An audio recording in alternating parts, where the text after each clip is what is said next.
Hello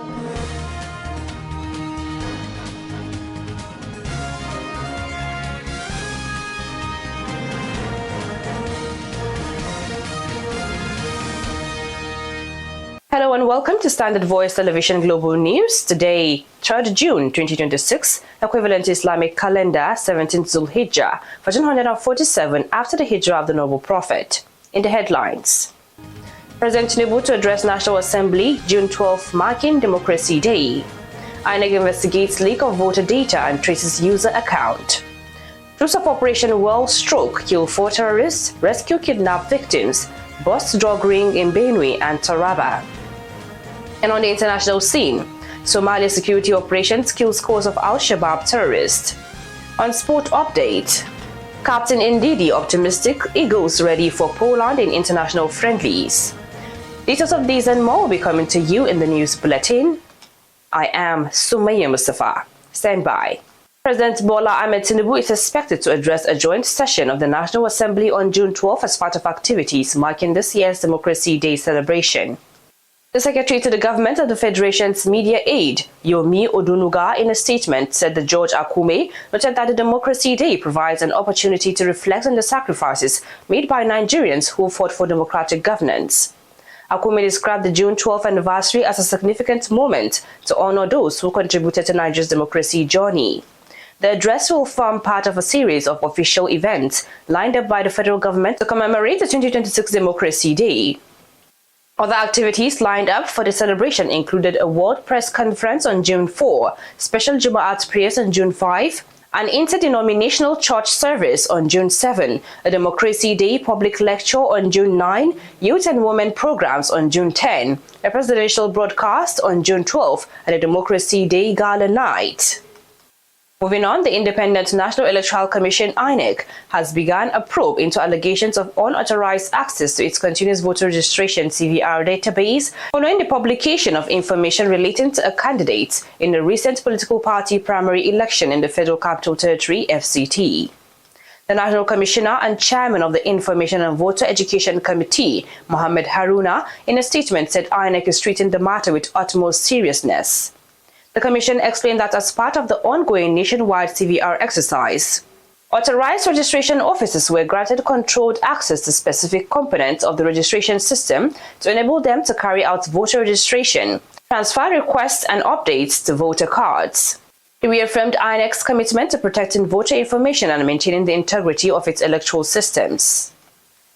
A senior advocate of Nigeria, SAN, Charles Mekunyi, has expressed worries over the increasing politicization of the Independent National Electoral Commission (INEC), warning that the credibility of the 2027 general elections may already be under threat.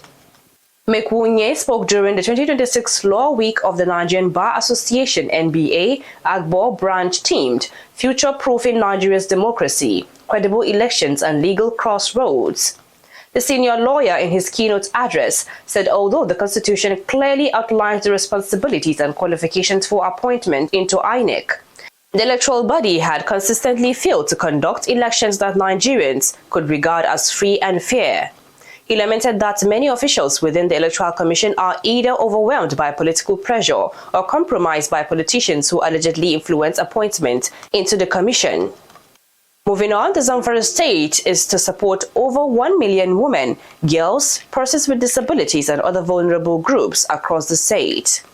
The Commissioner for Women Affairs and Social Development, Aisha MZ Anka, disclosed during a 3-day workshop on the 5-year domestication of the National Women's Economic Empowerment Policy in Zamfara State held in Sokoto. The Commissioner, who was represented by the Permanent Secretary in the Ministry, Garba Aliyu Gayeri, stated that promoting women's education, protection and financial inclusion will strengthen family livelihoods and support sustainable community development. She added that Governor Dauda Lawal's administration had shown commitment to advancing women's development through policies and programs promoting inclusion in education, agriculture, healthcare and political leadership. Earlier, a consultant engaged by the Women Environmental Program, Damaris Uja, said the workshop was organized by the Zamfara State Ministry of Women Affairs and Social Development with support from WEP to strengthen women's and youth's access to their rights through sustainable environmental, socio-political and economic development initiatives. Still in the news, the federal government has commenced the upgrading of colleges of education across the country with modern digital tools as part of efforts to strengthen teacher training, improve digital literacy, and enhance access to quality education. The Minister of State for Education, Svtv Ahmed, said this known during the handover ceremony in Abuja, describing the intervention as a major milestone in the federal government's drive to modernize teacher education and promote inclusive learning. She also noted that the project, which covers Burkina Faso, Cameroon, Chad, Mali, Mauritania, and Nigeria, aligns with the Federal Ministries of Education's priorities under the Renewed Hope agenda, particularly in the areas of equity, quality education, digital transformation, and inclusive access to learning. The initiative began with the official handover of information and communication technology ICT equipment and materials to 15 federal and state colleges of education drawn from the 6 geopolitical zones in Nigeria. The Nigeria Data Protection Commission (NDPC) and the National Broadcasting Commission (NBC) have reaffirmed their commitment to strengthening data protection and privacy in the broadcasting sector by signing a Memorandum of Understanding (MOU). The agreement marks a pivotal development in ongoing efforts to improve governance frameworks for data management, privacy, and responsible use of digital technologies in Nigeria. NDPC's National Commissioner, Vincent Olatunji, highlighted the partnership as a vital move towards elevating data protection standards across the country. He lauded the NBC for fostering interagency collaboration, emphasizing the critical roles both organizations play across various sectors of the Nigerian economy. On his part, the NBC Director General, Charles Ebuebu, acknowledged the evolving significance of data in broadcasting, noting that streaming platforms, digital content providers, and algorithm-driven services are redefining how audiences consume media. Moving on, the future of broadcast licensing has emerged as one of the most significant regulatory challenges facing the radio industry, even as the lines between traditional broadcasting, streaming, podcasting, and on-demand audio services continue to blur. It was gathered that for decades, broadcasting licenses were developed for the media environment where content was delivered through clearly defined terrestrial and frequency-based platforms. However, today, broadcasters are operating across multiple channels simultaneously, including FM and AM radio, internet streaming platforms, mobile applications, podcasts, smart speakers, social media networks, and on-demand audio services. The shift is challenging long-established licensing models and forcing regulators and industry stakeholders to rethink how broadcasting services should be defined, authorized, and regulated. The news is coming to you on Standard Voice Television Global News. Still to come in the news. Those of Operation Wellstroke kill 4 terrorists and rescue kidnapped victims, bust drug ring in Benue and Taraba. On the international scene, Somalia's security operations kill scores of Al-Shabaab terrorists. And on sport update, Captain Ndidi optimistic Eagles ready for Poland in international friendlies. These and more will be coming to you after this break. Stay tuned.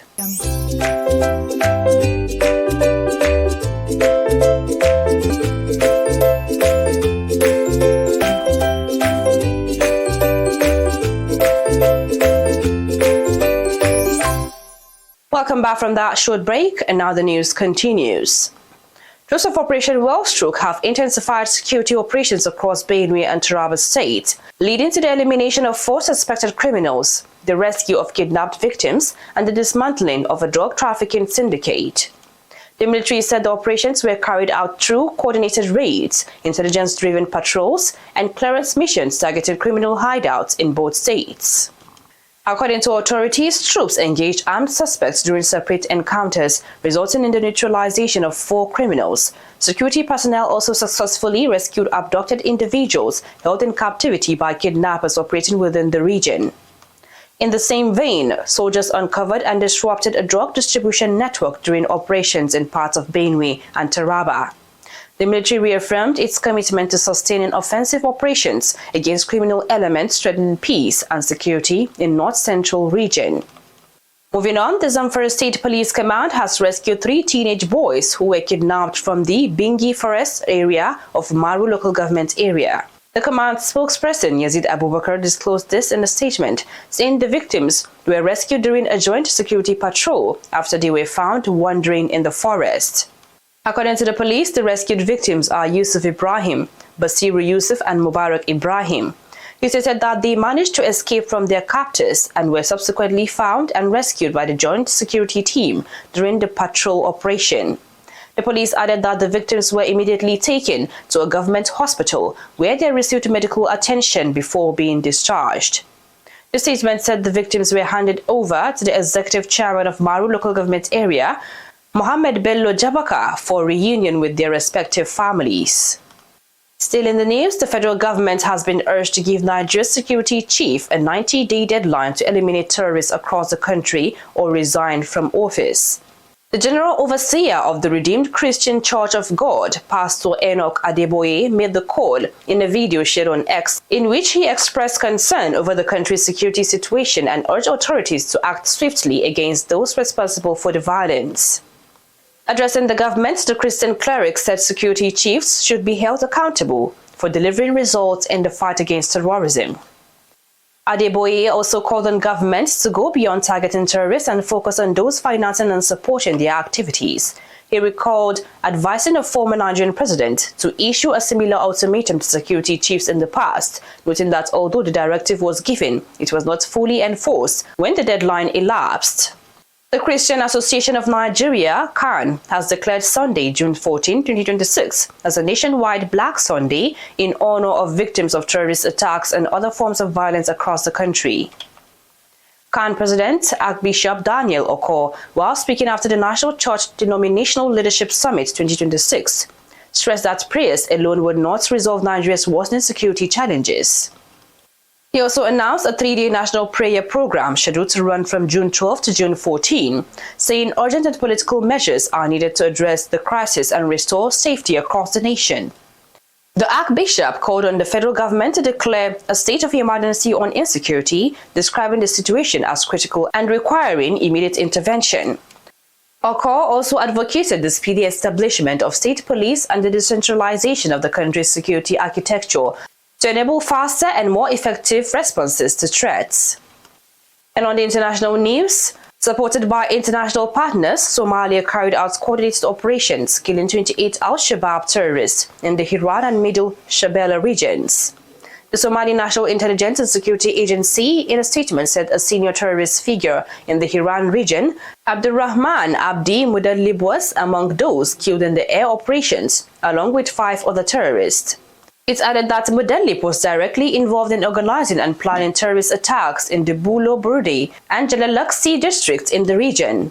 According to the agency, the operations took place after intelligence indicated that nearly 70 terrorists had gathered about 3 kilometers south of the town of Masajid Kali Gadood, armed with various weapons and preparing activities meant to destabilize security in Middle Shabelle. And lastly, on sport updates, Super Eagles captain Wilfred Ndidi has joined the rest of the squad in Warsaw ahead of Wednesday's international friendly against Poland. Ndidi and other stars such as Moses Simon and Akor Adams were named in the squad for the June international window, but were absent as a new-look Eric Schelle side won the Unity Cup title in London. The team arrived in the Polish capital and held their first training session on the light rain at the Stadium Polonii Warsaw ahead of their clash today, Wednesday. The team's media officer promised Efoge 18 players arrived in Poland, but only 16 took part in the session. He explained that after facing Poland on Wednesday, the Super Eagles will travel to Portugal, where they will take on the Seleção in the final World Cup tune-up game of the current international window. Finally on the news, here's a recap of the top stories again. President Tinubu to address National Assembly, June 12, marking Democracy Day. INEC investigates leak of voter data and traces user account.